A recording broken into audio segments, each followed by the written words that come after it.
The tax trap for being single. And I did a video on this thing earlier today of the Aon 2008 replacement ratio study. And you can see right here, that's what we're going to talk about. Single compared to married baseline. And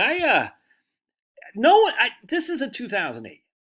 That's almost 20 years ago now. And no one has talked about the married filing jointly tax benefit versus single tax benefit other than me. I mean, I'm sure some people have, but no one going that far back as I had. I don't even think Ed Slott talked about this.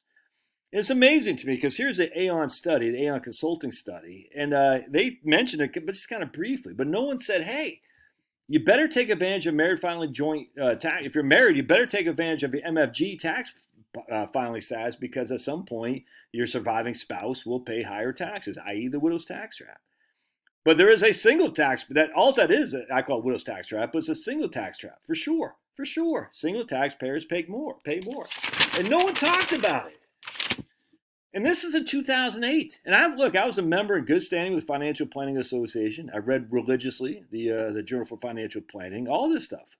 I'm not foreign to this stuff, and yet no one was talking about your old buddy Josh came off. I'm sure there's some guy who said, oh, I did. Okay, maybe.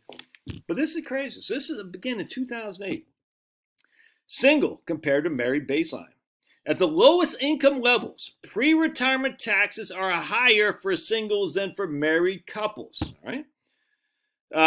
At higher income levels, pre-retirement taxes are also higher for singles. Interesting. All right. So we hear that as well. So at the lower and higher level income, pre-retirement taxes are higher for singles than they are for married couples.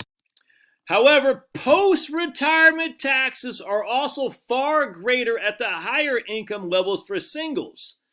The net effect is that single people at the higher income levels actually need higher replacement rates than married couples because they lose so much more in taxes. Also, at a given level of pre-retirement income, the effective taxation of Social Security benefits is more pronounced for the single worker.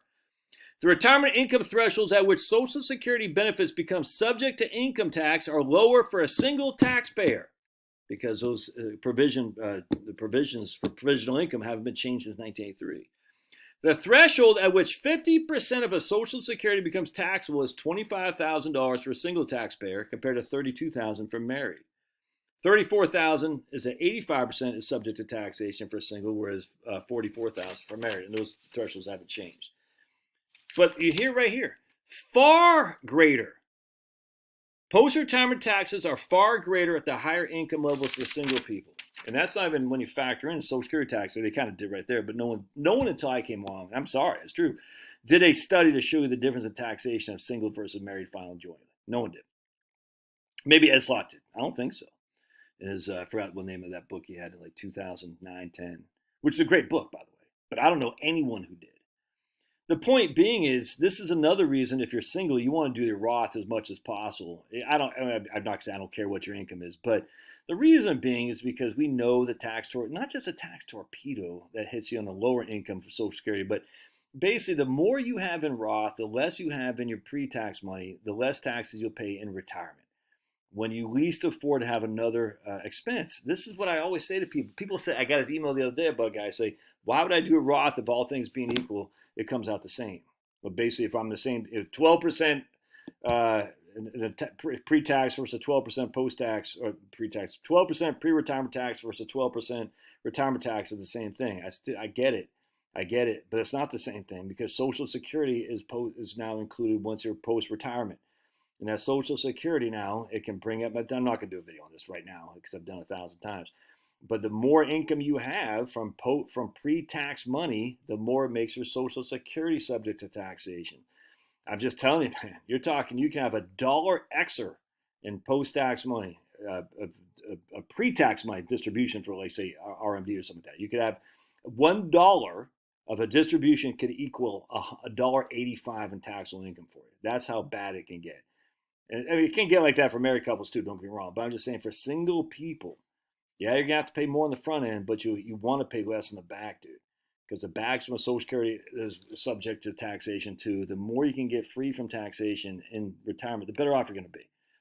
On top of that, you don't want to have another expense in retirement.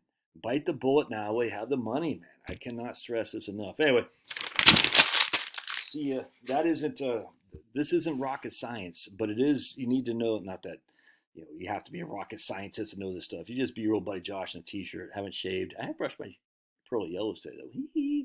But I'm just telling you, man, this has been known knowledge for a long, long time, but just very few people have taken the time to actually look at some of the stuff. It drives me up the wall, man.